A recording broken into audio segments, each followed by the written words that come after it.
5 maj, dita e dëshmorëve të Atë-Dheut u përkujtua edhe në Shkodër me homazhe në varrezat e dëshmorëve, ku prehen ata që ranë në krye të detyrës për lirinë e vendit. Në këtë ceremoni përkujtimore, morën pjesë kryetari i Këshillit të Qarkut Edmond Nou, nënkryetarët e bashkisë, përfaqësues të institucioneve si dhe anëtarë të organizatave të veteranëve, të cilët vendosën kurora me lule në shenjë nderimi dhe mirënjohje.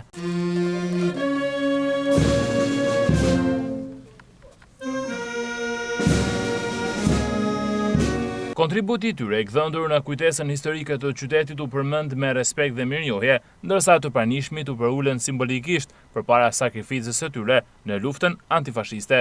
Jemi mbledhur sot në këtë ditë simbol të 5 majit, që u la me gjakun e derdhur të 28.000 dëshmorëve të Atë-Dheut për të përulur në këtë vend ku prehen eshtrat e dëshmorëve dhe herojve, dhe jemi unanimisht të vendosur të mbrojmë e nderojmë Qemal Stafën, i cili ra heroikisht në 5 maj të vitit 1942, datë e cila u vullos historikisht si dita e dëshmorëve.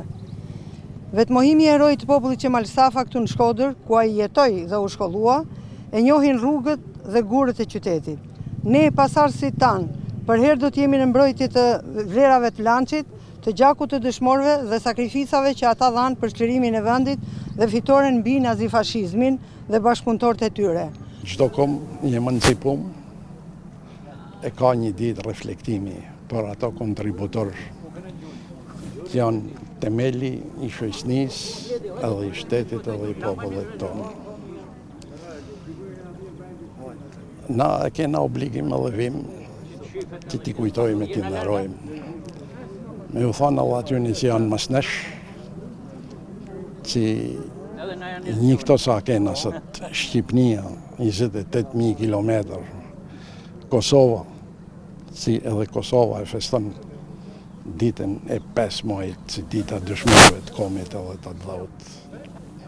Nuk ka kënë si është sot, ka kënë më ndryshe. Edhe i kaq sa kena, një kaq sa jena, baza temeli, është lufta përpjekja panda me popullit shqiptar, për mvehtësi, për me pas shtetin e vetë, me pas komin e afirmum të jenë. Këtë ditë mbeten një moment i rëndësishëm reflektimi jo vetëm për të kujtuar sakrificën e dëshmorëve, por edhe për të përcjellë tek brezat e rinj vlerat e lirisë, atë dashurisë dhe përkushtimit ndaj vendit.